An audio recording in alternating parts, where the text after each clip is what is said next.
দর্শক, আগামী 27শে আগস্ট ছাত্র সমাজের ডাকে নবান্ন চলো অভিযান ডাক দেওয়া হয়েছে এবং এই ডাকটি সোশ্যাল মিডিয়ার মাধ্যমে প্রকাশিত হয়েছে ও তাদের থিম সং প্রকাশিত হয়েছে।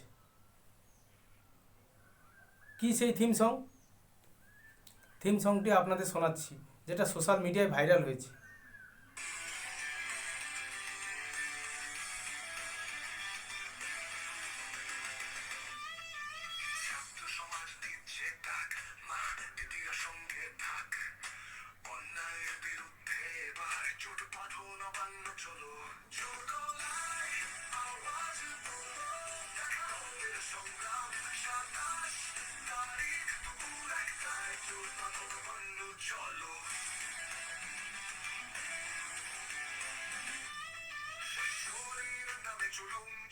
শাসকের শিকল ভাঙতে হবে একসঙ্গে, এবার রুখে দাঁড়াও, জনতার শক্তি দেখাও, জোর গলায় আওয়াজ তোলো, দেখাও এর সংগ্রাম।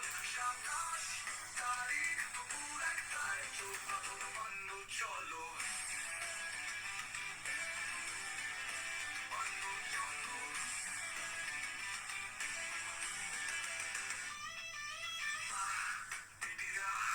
আমরা তোমার সঙ্গে আছি, কাঁধে কাঁধ মিলিয়ে লড়বো আমরা সবাই। শাসকের চোখে চোখ রেখে বলো, ভয় নাই, নবান্ন চলো।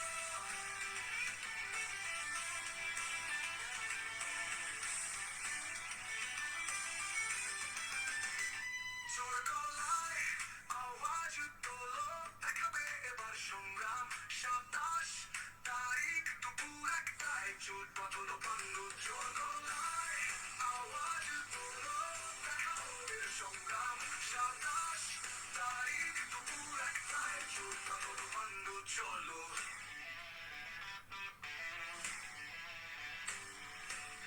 দিদিরা আমরা তোমার সঙ্গে আছি, কাঁধে কাঁধ মিলিয়ে লড়বো আমরা সবাই। শাসকের চোখে চোখ রেখে বলো, ভয় নাই, নবান্ন চলো,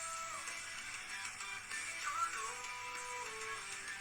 গলায় আওয়াজ তোলো,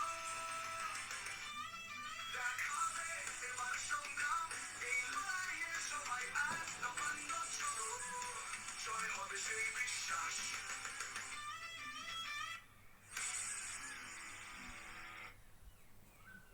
দর্শক, আপনারা থিম সংটি শুনেছেন। ছাত্র সমাজ ডাক দিয়েছে নবান্ন অভিযান। সেখানে সর্বস্তরের জনকে মিছিলে পা মেলানোর জন্য তারা আহ্বান জানাচ্ছে। একটা ছাত্র সমাজ থেকে আগামী দিনের ভবিষ্যৎ তৈরি হয়।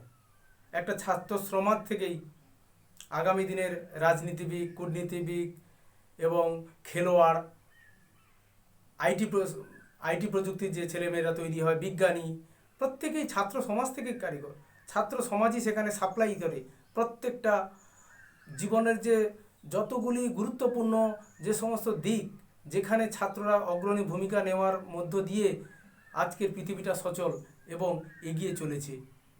সেই ছাত্র সমাজ আজকে একটা ডাক দিয়েছে, কি? নবান্ন চলো। কেন এই নবান্ন চলো অভিযানের প্রয়োজন হলো? রাজ্যবাসীও প্রশ্ন, সবাই ভাবছে যে ছাত্ররা আজকের যেভাবে প্রত্যেকটা পশ্চিমবাংলার স্কুল এবং কলেজে ছাত্রছাত্রীদের পক্ষ থেকে এই যে ন্যায় বিচারের দাবিতে যে আন্দোলন, সেটা কিন্তু আমরা অনেকবারই দেখেছি এবং সোশ্যাল মিডিয়া, টিভি, টেলিভিশন প্রত্যেকটা জায়গাতে আমরা দেখেছি যে ছাত্রছাত্রীরা কীভাবে অগ্রণী ভূমিকা নিচ্ছে। আজকের ছোট ছোট ছেলেমেয়েরা তারাও বলছে উই ওয়ান্ট জাস্টিস, আমরা ন্যায় বিচার চাই। তাদের তো কোথাও মনে হয়েছে যে কোথাও ন্যায় বিচারকে ঢাকা দেওয়ার চেষ্টা হয়েছে এবং যার জন্য এখনও যারা প্রকৃত অপরাধী তাদেরকে ধরা সম্ভব হয়নি, কারণ তথ্য প্রমাণ লোপাট হয়ে গেছে বলে তাদের বিশ্বাস। কেন? কারা জড়িত? ন্যায় বিচার, একটা ক্রাইম বা অপরাধ ঘটে যাওয়ার পরে কেন আড়াল করার চেষ্টা? কি কারণে? যারা অপরাধী তারা শাস্তি পাবে, তাতে আমার কি আপনার কি? বলুন, তাতে আমাদের কি আপনাদের কি? শাস্তি যে অপরাধ করছে সে পাবে। যে মেয়েটি নৃশংসভাবে হত্যার শিকার হয়েছে তার আত্মা শান্তি পাবে। তার বাবা মা কিভাবে ঘুমাবে